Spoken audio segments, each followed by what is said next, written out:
Assalamualaikum warahmatullahi wabarakatuh. Kami di sini dari kelompok 2 akan mempresentasikan mengenai kaidah produksi. Di sini kami beranggotakan next. Yang pertama saya sendiri Sabila Rizky Syafaah, yang kedua Muhammad Fere, yang ketiga Halimatus Sa'diyah, yang keempat Weni Fitrianingsih, yang kelima Husnul Khotimah, yang keenam Mbak Agustina, dan yang terakhir Bahrul Ulum. Next. Yang pertama yaitu makna produksi. Produksi yang dikenal dalam ilmu ekonomi sekarang ini merupakan terminologi baru. Maksudnya di sini yaitu terminologi ini mengandung makna kontemporer dalam satu fase, namun melalui beberapa fase sebelum menjadi terminologi yang baku ini, dan seperti saat ini, lembaga-lembaga ekonomi konvensional, mulai dari para pelaku perdagangan hingga para ahli ilmu ekonomi ini, alam hanya membatasi makna produksi pada sebagian aktivitas dan tidak pada sebagian yang lain. Sebab para pelaku perdagangan berpendapat bahwa perdagangan eksternal sebagai satu-satunya aktivitas yang menghasilkan. Lalu datang para ahli ilmu alam dan mereka berpendapat bahwa pertanian merupakan aktivitas ekonomi yang menghasilkan. Dan mereka ini mulai menilai perdagangan dan industri merupakan dua kegiatan yang mandul. Dan dari definisi produksi ini dalam ekonomi konvensional tidak baku seperti sekarang ini, melainkan dalam abad 19 Masehi, di mana datang kaum tradisionalis baru yang berkaitan produksi dengan kemanfaatannya. Dan akan tetapi ketiadaan istilah ini tidak berarti ketiadaan substansi dan maknanya. Next.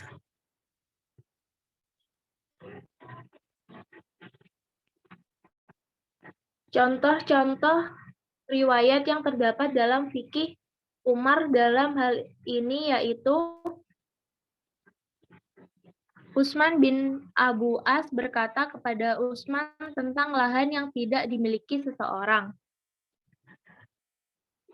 Maksudnya di sini mereka ini mempunyai lahan yang tidak dipergunakan sehingga mereka bisa menggunakan lahan tersebut. Yang kedua yaitu Umar radhiyallahu anhu tidak mengizinkan tawaran yang menginjak dewasa untuk masuk ke Madinah.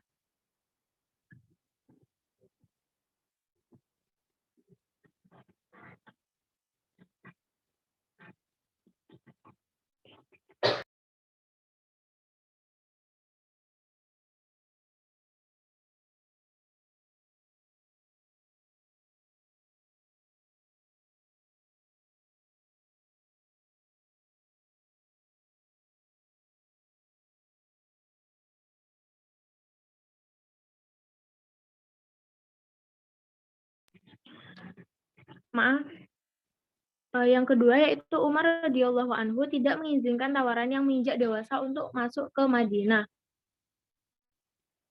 Yaitu berpendapat bahwa melakukan aktivitas produksi lebih baik daripada menghususkan waktu untuk ibadah-ibadah seperti ibadah sunnah dan mengandalkan manusia dalam mencukupi kebutuhannya. Yang ketiga yaitu Umar radhiyallahu anhu sangat memotivasi aktivitas perdagangan dan menghimpuninya, yaitu untuk memperbaiki ekonomi mereka dengan melakukan kegiatan yang produktif, di mana beliau menyampaikan pembicaraan demikian itu kepada rakyat yang dekat dan juga yang jauh. Yang keempat, Umar radhiyallahu anhu sangat memperhatikan aktivitas pengajar.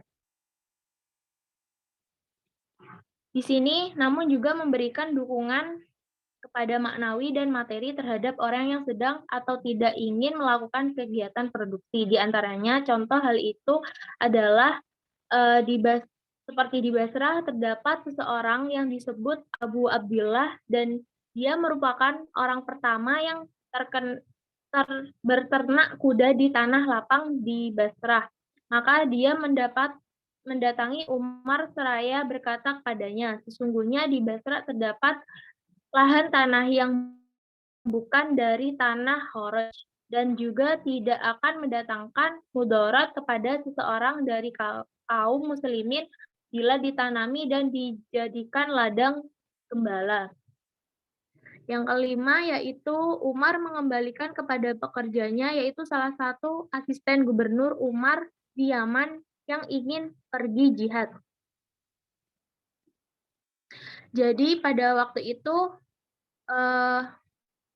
beliau menghimbau manusia melakukan aktivitas produksi dan dia berlepas darinya, namun dia sendiri juga melakukan aktivitas produksi. Hingga setelah diangkat sebagai khalifah pun dia tidak berhenti bekerja dalam hartanya sendiri. Next.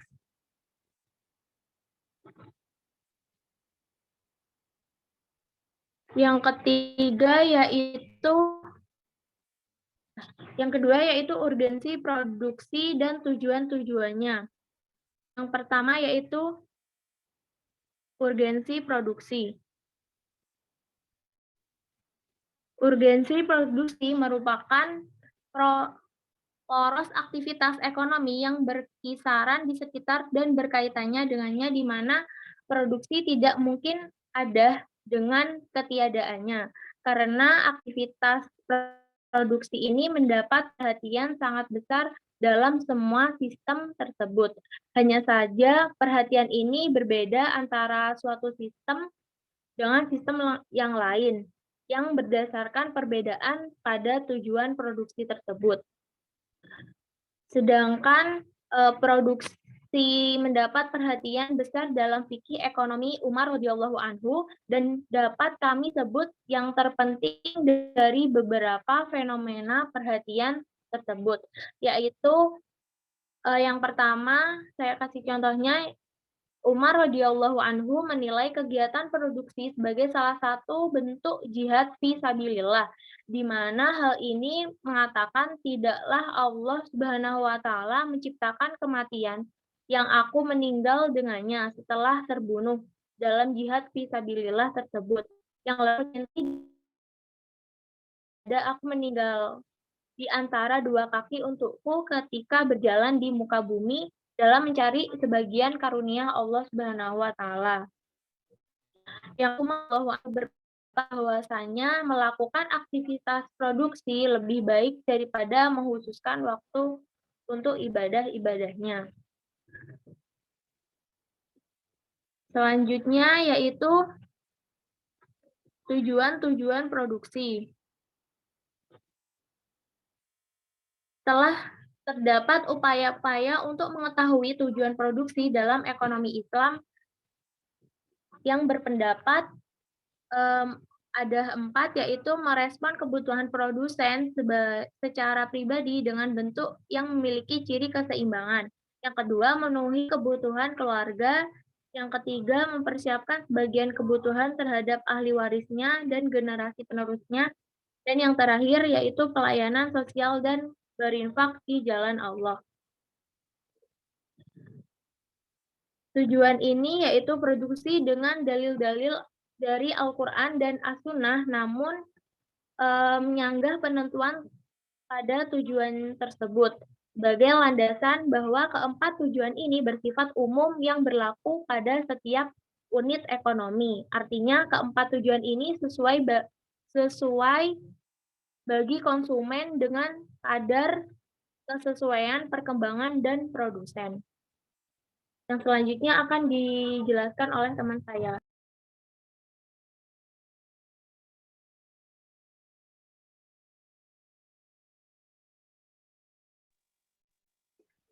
Baik, terima kasih. Yang selanjutnya bisa di next slide-nya.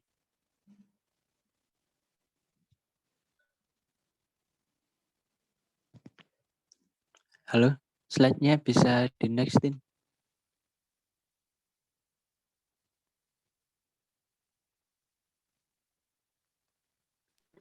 Sudah, Fir. Oke. Yang selanjutnya yaitu sahabat Umar radhiyallahu an tidak hanya sekedar menghimbau namun juga memberikan dukungan maknawi dan materi terhadap orang yang sedang atau ingin melakukan kegiatan produksi. Contohnya, yang pertama yaitu di suatu tempat, yaitu di Basrah, terdapat seseorang yang disebut Abu Abdullah. Dia merupakan orang yang ingin berternak kuda di tanah lapang. Kemudian dia mendatangi sahabat Umar, berkata sesungguhnya di Basrah terdapat lahan tanah yang bukan dari tanah Kharaj, dan juga tidak akan mendatangkan mudarat kepada seorang dari kaum muslimin bila ditanami dan dijadikan ladang gembala.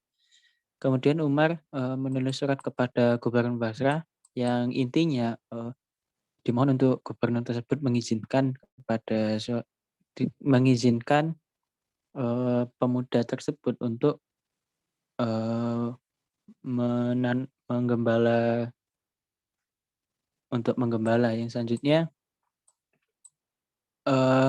Umar radhiyallahu an memerintahkan suatu orang tua untuk bercocok tanam agar bisa berkegiatan produksi, yaitu diceritakan oleh Imran bin Huzaimah bin Thabit.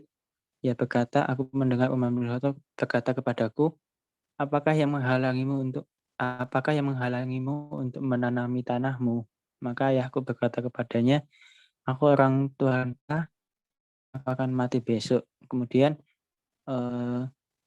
saudara Umar berkata, aku wajibkan kepadamu untuk menanaminya. Kata Umar, sungguhnya aku melihat Umar bin Khattab menanaminya dengan tangannya bersama bapakku. Dan yang terakhir, Umar memberikan modal kepada janda untuk berdagang.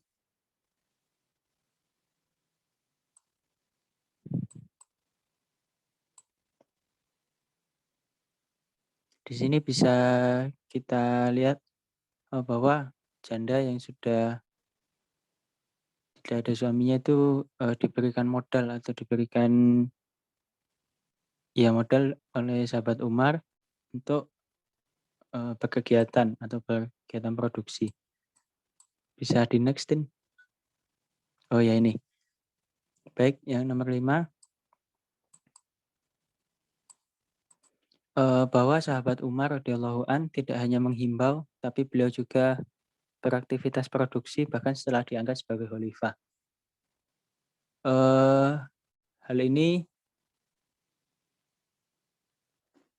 dilakukan Umar karena beliau tidak hanya menghimbau kepada umat Islam untuk berkegiatan produksi, namun beliau juga mencontohkan bahkan ketika beliau sudah menjadi khalifah. Kemudian yang nomor 6, Umar radhiyallahu an memperhatikan dan memikirkan produktivitas pada saat sedang melakukan syiar-syiar ibadah. Diceritakan bahwa sahabat Umar sangat memperhatikan terhadap produktivitas produksi. Bahkan ketika beliau sedang melakukan syiar-syiar Islam. Bahkan sering kali sahabat Umar ketika beliau berada di atas mimbar pada hari Jumat, beliau pada saat sebelum khutbah, beliau menanyakan kepada orang yang di sekitarnya tentang pasarnya dan para nelayan mereka. Kemudian ketika Umar ditanya tentang berdagang dalam haji, Umar mengeluarkan suatu pertanyaan yang bisa dipikirkan oleh kita semua, apakah penghidupan mereka hanya di dalam musim haji, yang artinya kita tidak boleh berkegiatan produksi pada musim haji. Selanjutnya yang ketujuh, Umar menghimbau kepada wali anak yatim untuk meniagakan harta anak yatim. Beliau berkata, niagakanlah harta anak yatim agar tidak termakan oleh zakat. Dan juga beliau menyarankan agar harta anak yatim yang di sisinya kepada orang yang meniagakannya, di mana dia berkata kepada Hakam bin Abdul As-Sakafi, sesungguhnya aku memiliki harta anak yatim yang cepat habis oleh zakat. Apakah di sisi kalian terdapat para pedagang yang dapat aku serahkan kepadanya? Di sini bisa kita lihat bahwa sahabat Umar begitu memperhatikan kegiatan produksi, bahkan kepada harta-harta anak yatim agar tidak hanya habis dipotong oleh zakat. Tentunya sahabat Umar juga melihat hukum-hukum dalam Islam dan tidak sembarangan dalam menggunakan pendapat ini. Oke, baik selanjutnya. Oke, barusan sudah dijelaskan bahwa tujuan produksi di sini menurut Dr. Muhammad Najatullah Siddiqi, tujuan produksi yaitu ada 4. Yang pertama merespon kebutuhan produsen, yang kedua memenuhi kebutuhan keluarga, yang ketiga mempersiapkan kebutuhan generasi selanjutnya, yang keempat pelayanan sosial dan berinfak di jalan Allah. Maksud mungkin kita breakdown satu-satu. Yang pertama merespon kebutuhan produsen. Ini sudah jelas bisa kita cermati bersama apa hal-hal apa yang dibutuhkan oleh produsen, yaitu bisa terpenuhi dengan kegiatan produksi. Yaitu yang nomor 2 memenuhi kebutuhan keluarga, yaitu output dari kegiatan produksi tentu akan menghasilkan sesuatu yang itu bisa memenuhi kebutuhan keluarga atau masyarakat. Yang ketiga mempersiapkan kebutuhan generasi selanjutnya. Di sini kegiatan produksi juga memandang perlu untuk menyiapkan kebutuhan atau menyiapkan bekal yang ditujukan kepada generasi selanjutnya. Dan yang terakhir pelayanan sosial dan berinfak di jalan Allah. Jadi kegiatan produksi ini juga disebut sebagai aktivitas yang berinfak di jalan Allah. Oke, next. Selanjutnya yaitu tujuan-tujuan terpenting produksi dalam persepsi fikih ekonomi. Next. Untuk yang pertama yaitu merealisasikan keuntungan seoptimal mungkin. Nah, merealisasikan keuntungan seoptimal mungkin ini apakah sama dengan ekonomi kapitalis? Hal ini berbeda. Dalam ekonomi kapitalis itu, dalam mencari keuntungan itu, para ekonom kapitalis memiliki berdasarkan dua hal. Yang pertama yaitu ambisi pribadi, di mana bahwa individu berupaya merealisasikan kemaslahatannya, baik sesuai dengan kemaslahatan umat atau kontradiksi dengannya. Yang kedua, berdasarkan kebebasan individu secara mutlak. Maksudnya bahwa individu boleh memiliki sesuatu tanpa batas dan boleh menggunakan sesuatu yang dimilikinya dengan tanpa ikatan. Namun, dalam Islam ini berbeda dengan ekonomi kapitalis tersebut. Dalam Islam itu, meraih keuntungan berdasarkan pesan Umar radhiyallahu an, yaitu yang pertama, meninggalkan aktivitas yang tidak merealisasikan keuntungan. Maksudnya gimana? Umar berpesan bahwasanya apabila kita berdagang, jika tidak mendapatkan keuntungan sebanyak 3 kali, maka tinggalkanlah dagangan tersebut.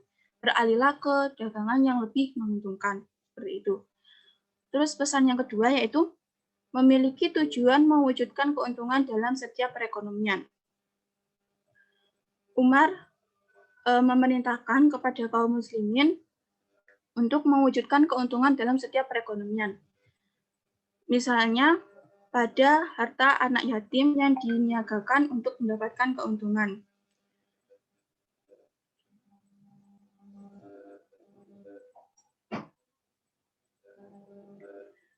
Terus, untuk pesan yang ketiga yaitu mengawasi cara mendapat keuntungan. Umar sangat berhati-hati dalam mendapatkan keuntungan. Umar sangat tidak menyukai apabila keuntungan tersebut dihasilkan dari subhat. Subhat dalam artian keuntungan tersebut diperoleh dari kolusi, nepotisme, dan korupsi, kayak gitu. Jadi Umar sangat berhati-hati apabila meraih suatu keuntungan agar terhindar dari subhat-subhat tersebut. Untuk pesan yang ketiga yaitu mengawasi. Untuk yang keempat yaitu pedoman asal dalam setiap aktivitas perekonomian adalah keuntungan.